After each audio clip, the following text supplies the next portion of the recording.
अस्सलाम वालेकुम जी। उम्मीद करता हूँ सब खैरियत से होंगे जी। ये मैं आया हूँ लाहौर इस दफ़ा, और इस वक्त मैं खड़ा हूँ लाहौर स्कीम मोड़ पे। ये देखें, ये स्कीम मोड़ है, चुबुर्जी है, जैसे कि शाह फरीद दरबार भी इधर ही आता है। और ये साथ में पेट्रोल पंप है, ये देखें। और ये है ऑरेंज ट्रेन जो यहाँ से गुज़रती है। सलाहुद्दीन रोड स्टेशन है, ये वो सामने नज़र आ रहा है आप लोगों को, ये रहा।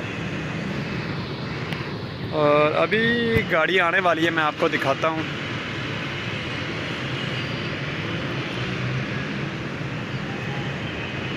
यहाँ इस ऑरेंज ट्रेन पे बहुत खर्च किया। वो देखें, वो ऑरेंज ट्रेन जा रही है, वो देखें।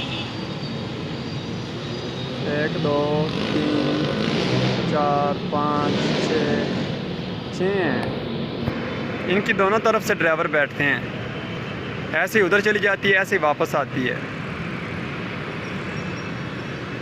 ये देखें, सारा स्कीम मोड़ है ये वाला।